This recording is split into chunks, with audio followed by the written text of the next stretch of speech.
Bismillahirrahmanirrahim.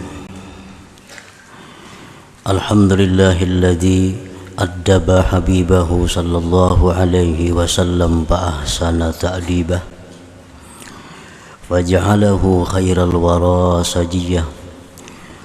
Ashhadu an la ilaha illallah wahdahu la syarika lah wa ashhadu anna sayyidana Muhammadan abduhu wa rasuluhu wa la nabiyya ba'dah. Allahumma salli wa sallim wa barik ala sayyidina Muhammadin manba'il ilmi wal ma'rifah wa ala alihi wa sahbihi wa dhurriyyatihi wa atba'ihi ila qiyamis sa'ah, amma ba'du. Yang kita hormati dan kita cintai para habaib, para alim ulama, muhibbin, hadirin hadirat rahimakumullah. Alhamdulillah, syukur kehadirat Allah subhanahu wa ta'ala yang mana pada malam hari ini mengumpulkan kita kembali bersama-sama di majelis yang penuh berkah dan rahmat ini. Salawat dan salam kita haturkan kepada junjungan kita Nabi besar Muhammad sallallahu alaihi wasallam dan kepada seluruh keluarga, para sahabat, zurriyat dan pengikut beliau sampai hari kiamat nanti. Para muhibbin rahimakumullah, lanjutan daripada hikmah yang ke-64 tentang adab seorang murid terhadap Allah subhanahu wa ta'ala, terhadap Rasulullah sallallahu alaihi wasallam, terhadap gurunya dan terhadap kawan-kawannya. Al-adabu ma'allah mubadaratum tithali awamirihi wa jitinabi nawahi wa adamul i'tirad alaihi wa ala khaliqatih. Bermula adab terhadap Allah, bersegera menjunjung perintah, bersegera menjauhi yang dilarang Allah, dan tiada mengiktirat, tiada mengeritik, tiada menyangkal atas Allah, wa ala khaliqatih, dan tiada mengeritik atas makhluk Allah. Kemudian wa husnul zanni bih, adab terhadap Allah, berbaik sangka dengan Allah subhanahu wa ta'ala, berbaik sangka terhadap Allah. Artinya berbaik sangka dengan Allah itu adalah bahwasanya Allah itu tidak menghendaki kepadaku kecuali kebaikan. Allah tidak menghendaki kepadaku itu kecuali kebaikan. Itu berbaik sangka kepada Allah. Apapun yang didatangkan Allah kepada kita, maka pastikan bahwa Allah berkehendak baik kepada kita. Allah mendatangkan nikmat kepada kita, maka kita sambut, kita sikapi nikmat Allah yang datang kepada kita itu bahwa ini adalah Allah menghendaki aku jadi orang yang bersyukur kepadanya. Nah, ini baik sangka terhadap Allah. Allah mendatangkan musibah kepada kita, kita sikapi, ini Allah menghendaki aku jadi orang yang sabar atas musibah ini. Itu baik sangka kepada Allah. Allah mendatangkan kepada kita maksiat sehingga kita melakukan maksiat, kita sikapi bahwa Allah menghendaki aku orang yang bertobat kepadanya, lalu tobat kepada Allah. Allah mendatangkan kepada kita taat. Oh, ini Allah menghendaki aku agar mengingat taufik dan hidayah Allah. Nah, apapun yang didatangkan Allah kepada kita, kita pastikan bahwa kehendak Allah itu baik kepada kita. Baik yang didatangkannya itu nikmat, yang didatangkannya itu bala, yang didatangkannya itu taat, yang didatangkannya itu maksiat. Semua kehendak Allah agar kita jadi orang yang baik. Allah sudah lama, Allah sudah rindu mendengar tobat kita, karena kita sudah lama tidak berbuat maksiat. Allah ingin kita ini tobat. Dijatuhkannya kita dalam maksiat sehingga kita tobat kepada Allah. Nah, ini maksud Allah terhadap perbuatan yang maksiat itu, agar kita selalu kembali kepada Allah. Ingat bahwa kita tanpa perlindungan Allah akan terjatuh ke dalam maksiat ini. Nah, itu artinya husnuzan dengan Allah. Apapun yang didatangkan Allah, maksud Allah adalah kebaikan untuk kita. Itu kesimpulan daripada husnuzan tadi dengan Allah. Jadi kada perlu misalnya kita umpamanya diberi Allah musibah, aku pang kebanyakan dosa jadi Allah sarik lawan aku. Jangan. Kita diberi Allah musibah artinya apa? Ini Allah menyuruh aku jadi orang sabar, titik. Kada usah aku pang banyak dosa jadi Tuhan sarik lawan aku makanya dapat musibah ini. Kada perlu itu. Berbaik sangkalah kepada Allah. Apapun yang kada nyaman kita hadapi, artinya Allah menyuruh kita jadi orang yang sabar. Allah menyuruh kita jadi orang yang ridha kepada ketentuannya. Nah, itu maksudnya husnuzan, baik sangka dengan Allah. Termasuk bagian daripada adab seseorang kepada Tuhannya.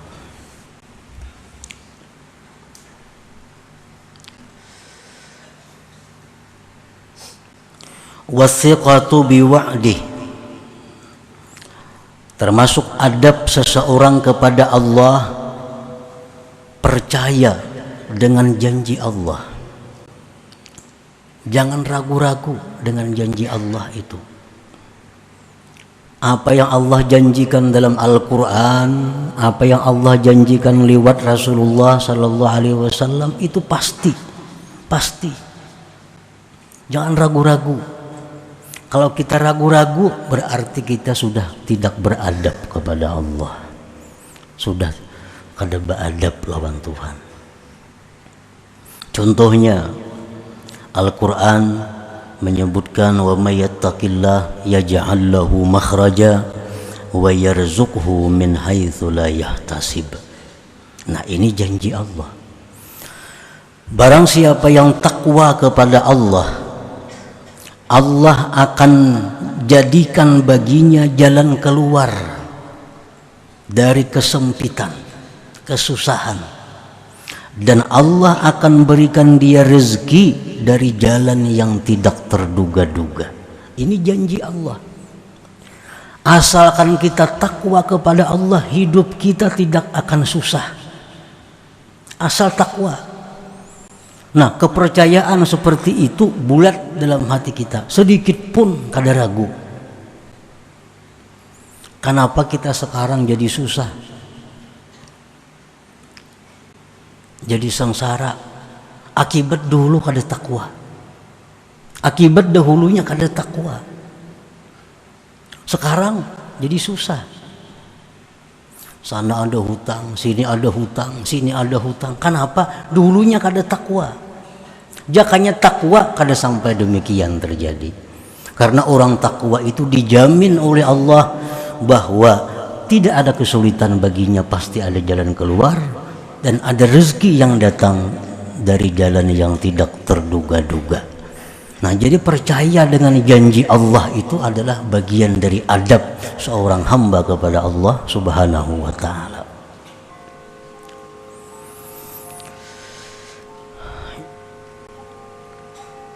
Ada lagi janji Allah dalam Al-Quran, wa ma anfaqtum min syai' fahuwa yukhlifuh.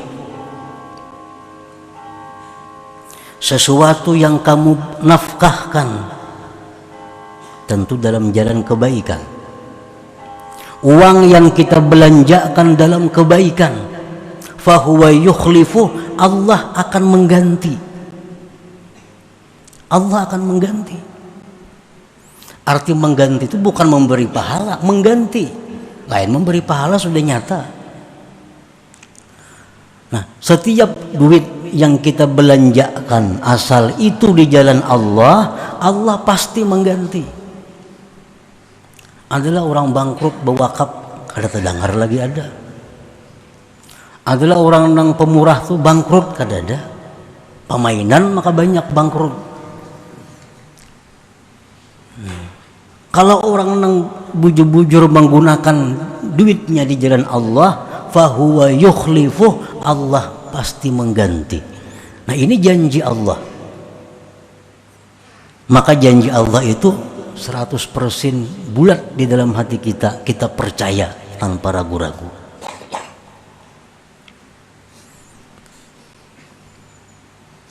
Nah, itu adalah contoh daripada adab batin seorang hamba kepada Allah Subhanahu wa ta'ala. Karena adab ini ada adab zahir, ada adab batin.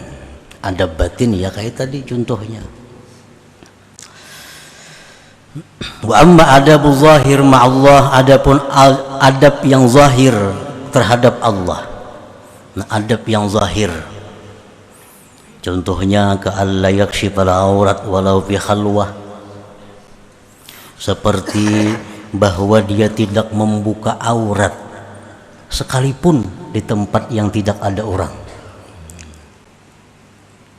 Walaupun di rumah kada ada orangnya, kada mau berselawar handap, apalagi turun ke pelatar. Di rumah, di tempat nang sunyi, nya kada mau buka aurat. Kenapa? Beradab dengan Allah. Nah, ini adab zahir. Wa alla yamudda rijlaihi ilal qiblah, dan seperti bahwa dia tidak menghunjurkan kakinya ke kiblat. Nah, jangan hendak berhujur menghadap kiblat. Itu kada beadab zahir kita kepada Allah. Karena kiblat itu Baitullah, rumah yang sangat diagungkan Allah. Kita berhunjurlah menghadap sana, itu jelas sudah zahir kita kada beadab dengan Allah Subhanahu wa ta'ala. Nah, itu contoh-contohnya. Kemudian al-adabul batin ma'a Rasulillah sallallahu alaihi wasallam, adab batin beserta Rasulullah sallallahu alaihi wasallam, ayyakuna ahabba ilaih min waladihi wa walidihi wan nas ajma'in, bahwa adalah Rasulullah itu orang yang paling dia cintai, melebihi daripada mencintai anak dan orang tuanya dan manusia seluruhnya. Nah, itu adab kepada Rasulullah. Rasulullah itu mesti dijadikan nomor satu, lebih daripada anak, ibu bapak, siapapun daripada manusia. Ini adab kepada Rasulullah. Cinta kita kepada Rasulullah melebihi daripada cinta kepada siapapun daripada manusia ini. Nah, supaya kawal demikian itu, supaya bisa demikian itu, tentu mempelajari tentang bagaimana Rasulullah Sallallahu Alaihi Wasallam itu. Kalau kita kadang mempelajari tentang beliau, kita kadang akan bisa mencintai beliau seperti demikian. Kalau kita hanya kenal bahwa beliau itu hanya Rasulullah, hanya seorang Nabiullah, kita kadang akan bisa mencintai beliau lebih dari segala-galanya. Nah, perdalam tentang pribadi Rasulullah Sallallahu Alaihi Wasallam, pelajari tentang bagaimana syafaat-syafaat beliau, pelajari tentang bagaimana perjuangan beliau untuk kita. Makin banyak kita pelajari, pasti akan menambah kecintaan kita kepada Rasulullah Sallallahu Alaihi Wasallam. Termasuk kita membaca Maulid Nabi. Orang yang suka membaca maulid Nabi, paham kada paham, itu akan diberikan Allah kecintaan kepada Rasulullah SAW. Membaca maulid Nabi, ketujuh mendengar maulid Nabi, kada ngerti kada. Orang bakuriak umpat juga bakuriak, padahal kada paham napa nang disambat. Cuma berkahnya cinta kepada maulid Nabi akan diberi Allah kecintaan kepada Rasulullah sallallahu alaihi wasallam. Wa ayyuhibba ahla baitih wa ashabah. Adab kepada Rasulullah batin adalah bahwa kita cinta kepada keluarga beliau dan sahabat-sahabat beliau. Itu sudah nyata. Bila kita cinta kepada seseorang, pasti kita cinta keluarganya, cinta kepada kawan-kawannya, sahabat-sahabatnya. Cinta kepada Rasulullah, tapi kada cinta kepada keluarganya, kada beradab dengan Rasulullah sallallahu alaihi wasallam. Cinta kepada Rasulullah, cinta kepada keluarga Rasulullah, tapi kada suka dengan sahabat Rasulullah, kada beradab dengan Rasulullah sallallahu alaihi wasallam.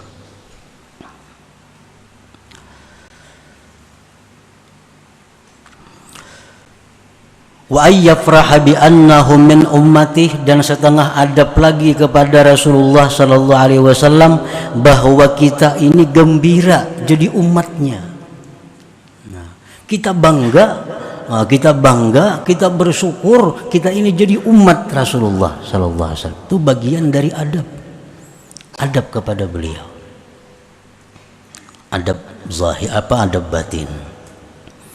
Wa amma fi zahir, adapun adab secara zahir, ayyaqtadiya bihadiyih, bahwa mengikuti petunjuk beliau, wa ayyuksiras salata alaih, bahwa memperbanyak salawat kepada beliau. Itu adab zahir kepada Rasulullah sallallahu alaihi wasallam.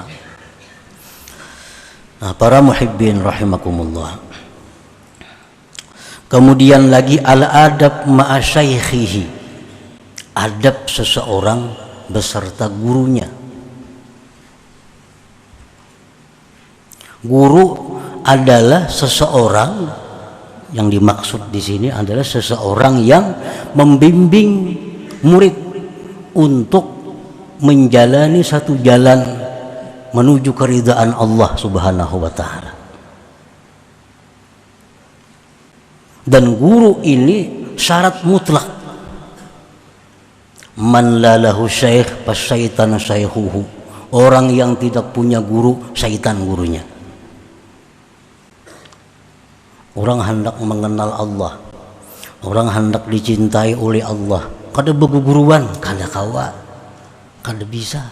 Syaitan yang membimbinginya, syaitan yang mengajar dia. Ada orang yang mengatakan, aku kada perlu guru, aku salawat saja guruku. Nang melajari salawat siapa? Maka bisa bersalawat tuh siapa nang melajari? Guru juga kalau. Nah. Lawan salawat ini banyak, salawat nang mana? Jumlahnya berapa membaca? Hanya bisa pembimbing salawat itu kepada kita. Kada kawa juga kada berguru. Walaupun salawat. Karena salawat dari Nabi itu banyak macam-macam salawat. Salawat mana nang pas untuk kita? Berapa jumlah salawat nang kita baca supaya salawat itu jadi pembimbing kita? Apa 10.000? Apa 5.000 kali sehari? Kada tahu kita kalau kada guru juga nang memadahkan. Nah, al-adab ma'a syaikhihi. Pertama, i'tikadu annahu 'alal haq. I'tikad dulu, keyakinan dalam hati seseorang murid bahwa guru itu adalah di jalan yang benar.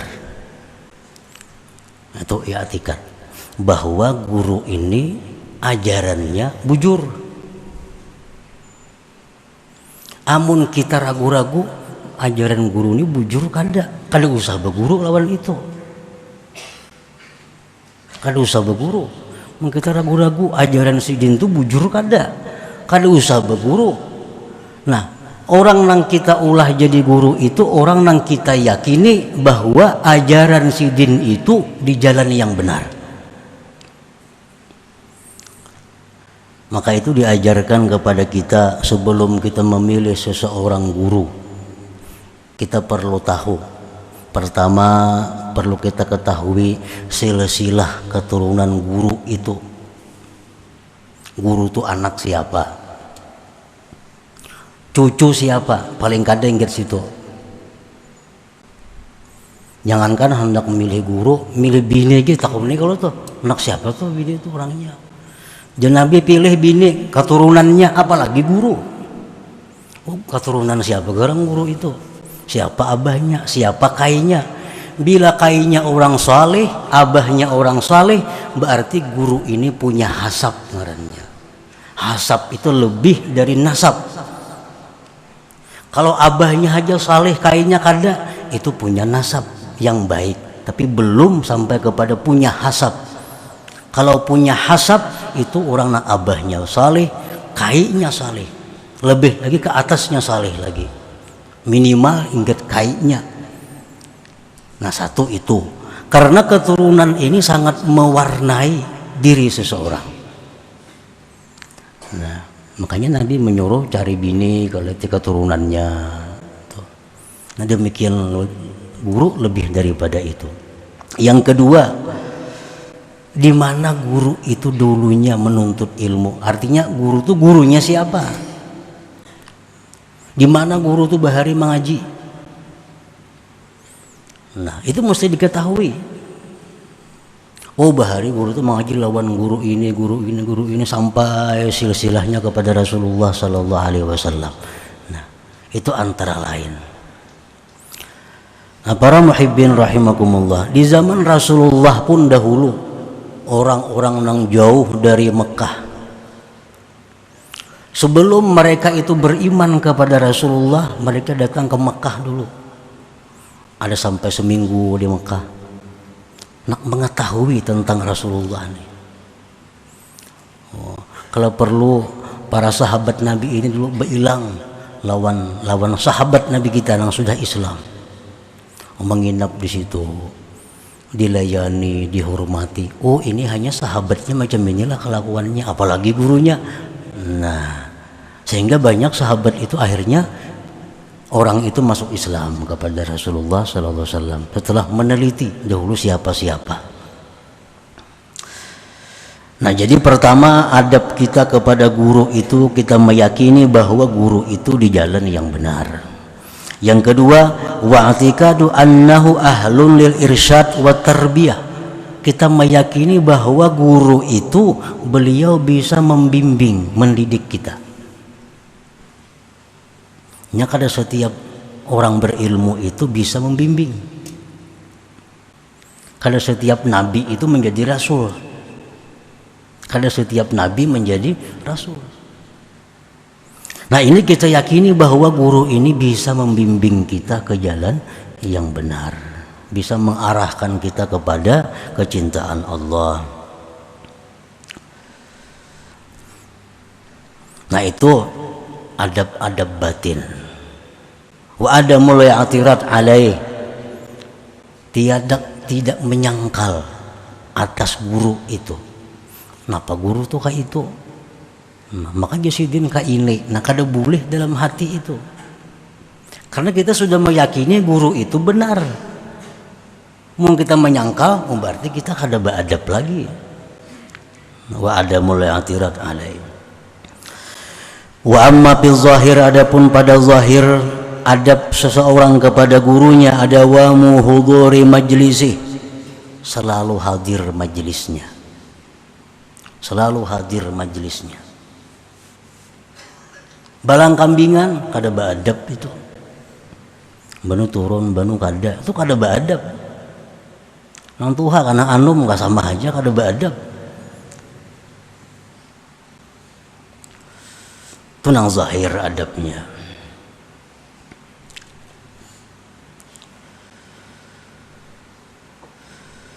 Wa taqdimuhu ala nafsi, mengutamakan guru itu daripada dirinya sendiri.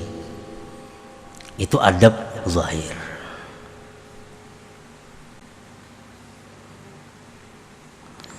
Wa an la yarfa'a sautahu fawqa sautih, dan bahwa tidak menyaringkan suaranya melebihi nyaringnya suara gurunya. Kada boleh juga itu, melanggar adab dalam perguruan. Nah, para muhibbin rahimakumullah. Jadi adab-adab seorang murid dengan guru itu untuk kesuksesan murid. Guru ini kada jadi soal, murid beadab kada tahu urusannya. Beadab muridnya yang untung, kada beadab muridnya yang rugi. Bagi si guru kada ada urusan itu. Nah, kenapa seorang murid itu diperintahkan untuk beradab dengan gurunya? Karena gurunya ini adalah orang yang menghendaki si murid ini beruntung dunia akhirat lebih daripada orang tuanya. Nah, itu kalau seorang guru yang benar. Artinya guru yang benar itu menghendaki agar si murid ini jadi orang yang beruntung dunia akhirat. Hanya itu kehendak guru. Kehendak guru kepada si murid agar murid ini jadi orang yang beruntung. Ingat situ aja. Jadi seorang guru ini kadang menghendaki kekayaan si murid, kadang menghendaki itu. Kadang menghendaki duitnya murid, kadang menghendaki itu. Itu kada guru ngarannya. Kehendak guru kepada murid cuma satu, murid ini jadi orang baik, titik. Ingat situ. Nah, makanya itu seorang murid ini wajib beradab kepada gurunya, bahkan lebih daripada orang tuanya. Karena kehendak baik guru kepada murid lebih dari kehendak orang tua terhadap kebaikan anaknya sendiri. Nah, itu adab-adab seorang murid kepada guru. Nang zahir tadi. Wa du'a lahu, mendoakan gurunya, itu bagian daripada adab. Mendoakan guru itu sebelum diberikan Allah kepada guru, muridnya lebih dahulu diberikan Allah. Misalnya si murid ini mendoakan guru, ya Allah, mudahan guru ulun tuh murah rejaki. Inya terlebih dahulu dimurahkan Tuhan rejaki hanya gurunya. Berdahulu diberi Tuhan daripada nang inya doakan itu sendiri. Wa du'a lahu.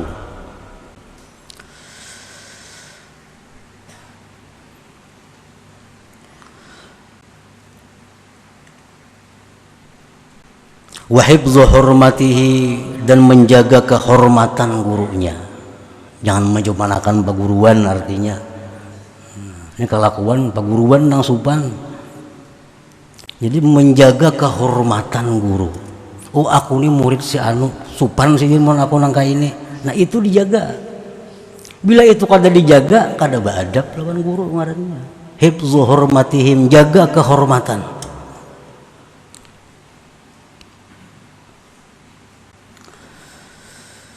Nah, itu beberapa bagian pokok tentang adab seorang kepada gurunya. Kemudian al-adab ma'al ikhwan, adab terhadap kawan-kawan. Pertama, husnuzanni bihim, baik sangka dengan kekawanan. Biasa seperguruan tuh banyak kawan. Nah, si A, si B, si C, kawan baim-baim menuntut ilmu. Nah, kekawanan ini, nah ini ada adabnya. Baik sangka satu dengan yang lainnya. Wa idkhalus surur alaihim, menyenangkan satu dengan yang lainnya, menyenangkan, menggembirakan. Wan nushu lahum, bermaksud baik kepada kawannya. Wa afu zallatihim, memaafkan kesalahan-kesalahannya. Nah, itu bagian daripada adab batin kepada kawan. Wa amma fi zahir, adapun adab terhadap kawan yang zahir itu ayyahtamila adzahum, contohnya ayyahtamila adzahum, menyandang nang kada nyaman dari mereka. Kawan banyak, kadang-kadang ada kelakuannya yang kayak apa. Nah, yahtamila azahum, menyandang kelakuannya. Misal seorang rahatan berzikir, seorang rahatan mengaji, ada kawan seikung ini kuciak besair apa kayaknya, kan terganggu seorang nih, sandangan itu. Nah, itu ngarannya beradab terhadap kawannya. Misalnya kawannya ada bisi kambing, tomat naik ke rumah kita kambingnya, takannya kan itu. Nah, itu membakawan ngarannya. Masa dikit tersinggung lawan kawan, dikit tersinggung tuh kada bakawan ngarannya, bermusuhan itu. Orang kawan tuh saling memaafkan, saling menerima, saling maaf, itu ngaran kawan.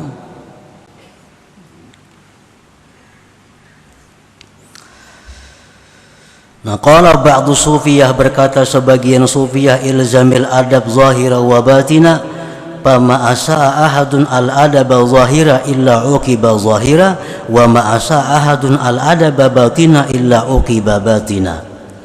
Lazimilah adab zahir dan batin, lazimi adab zahir dan batin.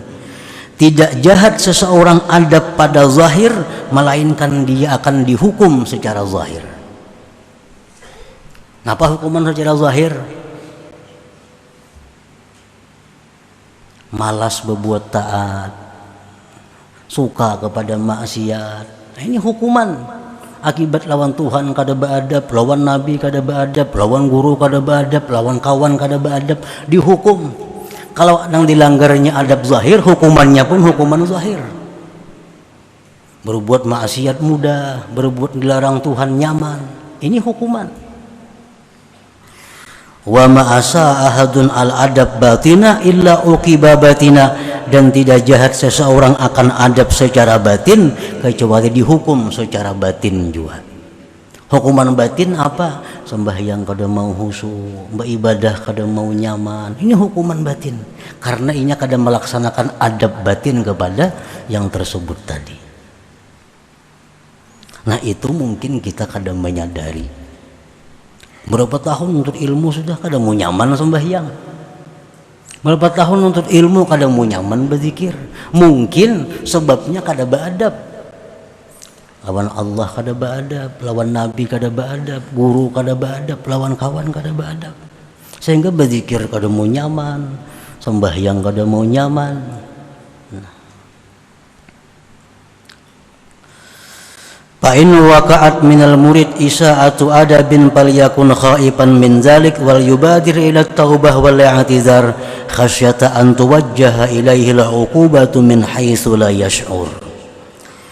Apabila jatuh dari seorang murid jahat adab, maka hendaklah dia takut yang demikian dan segera tobat dan minta uzur, karena dikhawatirkan bahwa dihadapkan kepadanya hukuman dari sekira-kira dia tidak tahu, tidak merasa pada bahwa dihukum oleh Allah Subhanahu wa ta'ala.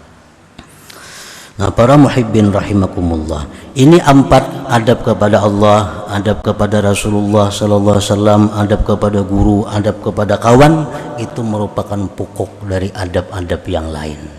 Karena likulli syai'in adab, ujar ulama sufi, tiap-tiap sesuatu itu apapun ada adabnya. Makan ada adabnya. Cuma 4 ini pokok. Kita bermajlis, berkumpul ada adabnya. Bermajlis, berzikir di majlis nih, apa adabnya? Kita bersuci, berudu, itu kan adab. Kada berudu bang boleh aja, tapi kada beradab. Kita bermajlis, berzikir, berpakaian putih, upiyah, baju tapih putih, itu adab. Baju hirang sebagian boleh aja hadir, tapi kada beradab itu. Tapi habang hijau boleh aja turun ke sini, kada dilarang, cuma kada beradab. Karena kalau adabnya itu berpakaian kupiyah, baju tapih mesti putih, itu adab majlis. Kalau pang diusir misalnya tapi habang kada, boleh aja, cuma adabnya kada ada. Nah, bila adabnya kadada, dikhawatirkan berkahnya kada dapat, itu dikhawatirkan. Qala Zunnun idza kharajal murid an haddil adab fa innahu yarji'u min haitsu ja. Bahwa seorang murid itu bila mana keluar dari garisan adab, maka dia kembali dari sekira-kira datangnya. Artinya apa? Hasilnya akan kembali kepada nol artinya. Bila mana kita melanggar satu adab, kita tabulik pulang ke titik awal perjalanan kita. Setiap kali kita melanggar adab, kita kembali kepada di mana kita mulai bahasa pulang. Nah, para muhibbin rahimakumullah, selanjutnya hikmah yang ke-65, dan mudah-mudahan Allah memberikan kita kemudahan dalam perkara dunia maupun akhirat. Wa ila hadratin Nabi sallallahu alaihi wasallam al-Fatihah. A'udzu billahi minasyaitonir rajim. Bismillahirrahmanirrahim. Maliki yaumiddin. Iyyaka na'budu wa iyyaka nasta'in. Subhanalladzina an'amta 'alaihim ghairil maghdubi 'alaihim. Ya Allah biha, ya Allah biha, ya Allah bi husnil khatimah. Ya Allah biha, ya Allah biha, Allah bi husnil khatimah. Ya Allah biha, ya Allah biha, ya Allah bi husnil khatimah. فيا أيها الرجل منه شفاعة صلوا عليه وسلموا تسليما. اللهم صل